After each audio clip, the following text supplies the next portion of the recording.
and welcome to our week number 9. Yes, week number 9 na po natin ng ating 12 C's. At syempre, nandito pa rin tayo sa series ng Ikaw, ang lahat sa lahat, or Diyos ang lahat sa lahat. At yan po ay ating tinatalakay kung paano tayo magiging mas malalim pa. Ang ating pong unang-unang mga bagay na kailangan natin tandaan is our eternal foundation. Kung saan ito ay susubok kung paano natin nakikilala ang Diyos, kung paano natin siya kikilalanin. We have to really identify His identity, His power, His sovereignty over our lives. At yun ang kailangan talaga natin tandaan. That's the first set of 3 C's natin, yung ating pong internal foundation. Nang sa gayon, kung maayos po yung kalooban, ay mas maayos po yung panlabas na anyo. Hindi lang physical, kundi ang ating ugali, ang ating mindset, at higit sa lahat, yung ating pong identity sa Panginoon. At nandun na tayo sa pangatlong set na ating 12 C's. At ito nga ay ang cost of our devotion, o ang kapalit ng ating devotion, o yung price ng ating devotion.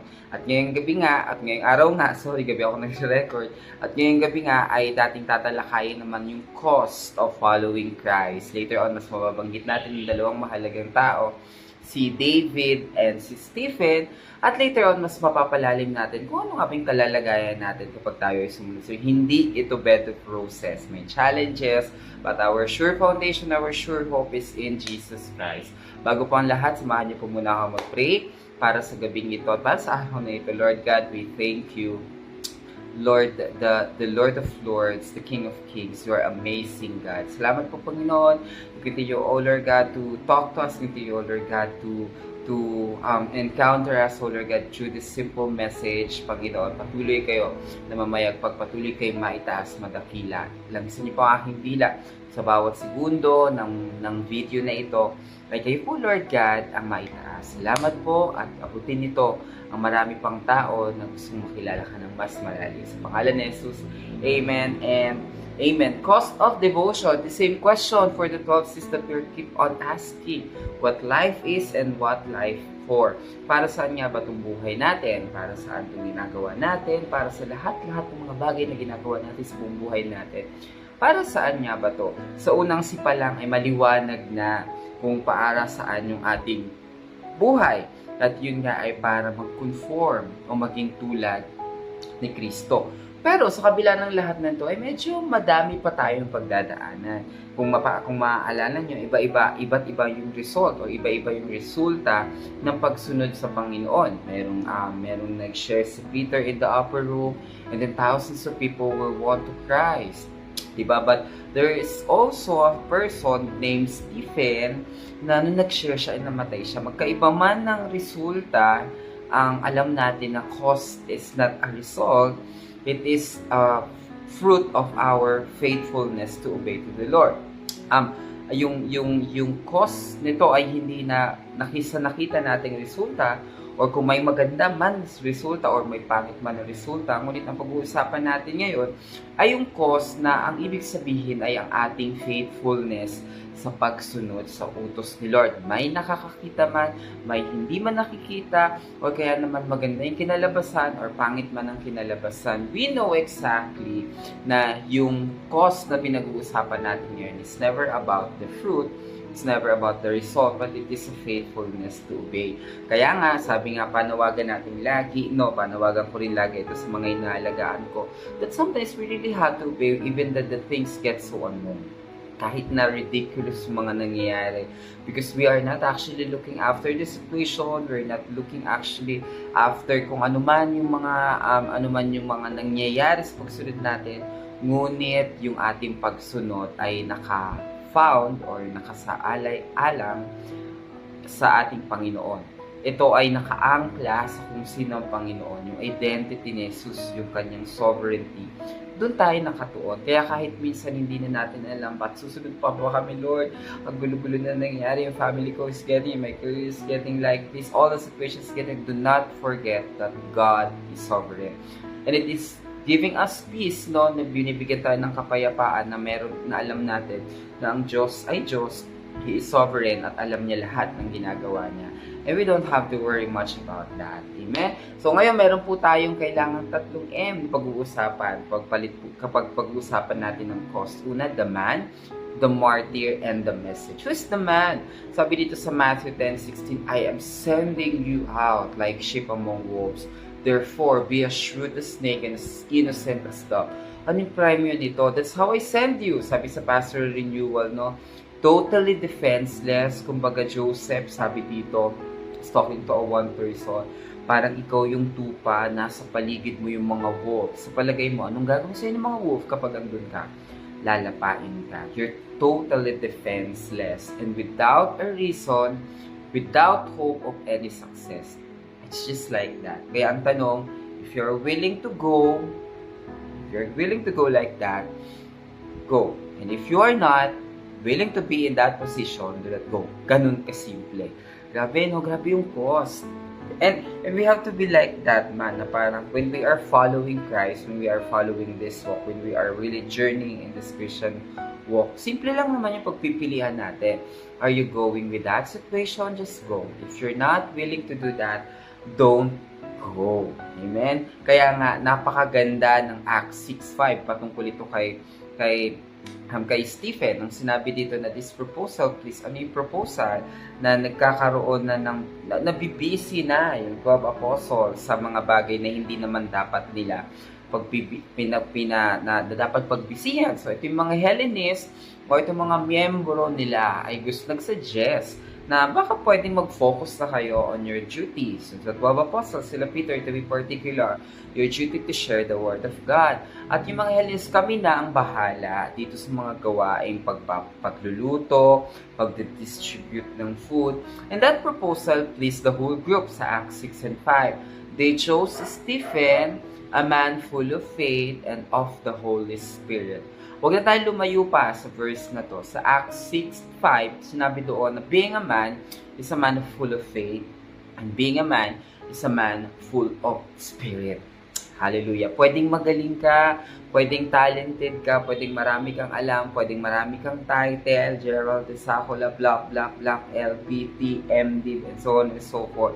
But there are 2 requirements, and it was mentioned here in Acts 6:5. Sabi dito, full of faith and full of spirit. Nawa ay turuan tayo ng Panginoon na huwag tayong umangkla doon sa titulo natin, sa kaya natin gawin. Ngunit umangkla tayo doon sa pananampalataya at banal na spirito. That's being man. Kaya nga, it's only God's character that's being a man, full of faith and full of spirit. Only God's character can finish God's commission. Napakahalaga nitong tandaan natin na ang character lamang ng Panginoon ang makakapagtapos ng kanyang trabaho. Okay? We are commissioned, but it's not merely our strength, not merely our talents, not merely our skills, whatever, that could have that supplemental. But I would like you to be reminded that sa topic 1 pa lang natin, it's a conformation to the image of Christ. Why? Because the only image of Christ can only finish God's commission in us. That's why patuloy tayong nire-remind ng Panginoon dito, no, na every time na nahihirapan tayo, let's ask God. Let's have courage. Let's ask courage to the Lord. Lord, instill to me your character so I can finish this commission that you have let me steward. That's man. A man must be fully committed to God before he can be fully committed to the labor. Kaya nga dun sabi sa 1 John 3:17, no, ask if anyone has material possession and sees his brothers in need but has no pity on him, how can be the love of God be in him? Sinabi din yun sa mga napakadami pang verses na maaaring magaling ka, maaaring skillful ka. Naranasan natin yan na maaaring ikaw yung pinakamagaling sa group. Pero kung wala yung heart ni Lord, wala yung spirit ni Lord, wala talaga yung faith na napuo sa pamamagitan ng pagsuko natin ng buhay, somehow it's really incomplete. That's being a man.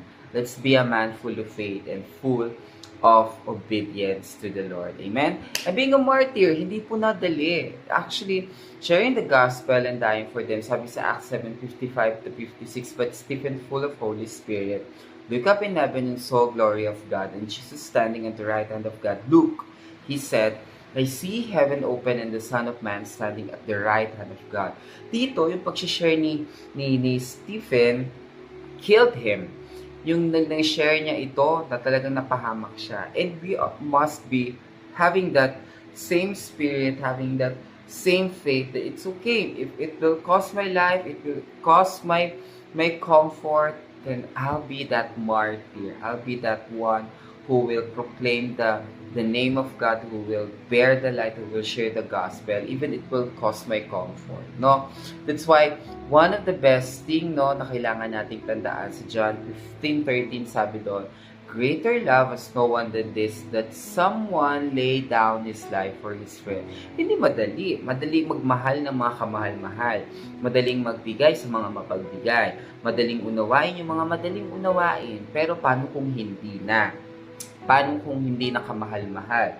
Paano kung hindi na ito maganda? Pinagbibigyan mo pero parang everything is just so unhumanely na parang ang hirap niyang mahalin. Pero sabi dito sa John 15:13, yung greatest love is that we are willing to lay our life for others. Hindi na sinabi sa John.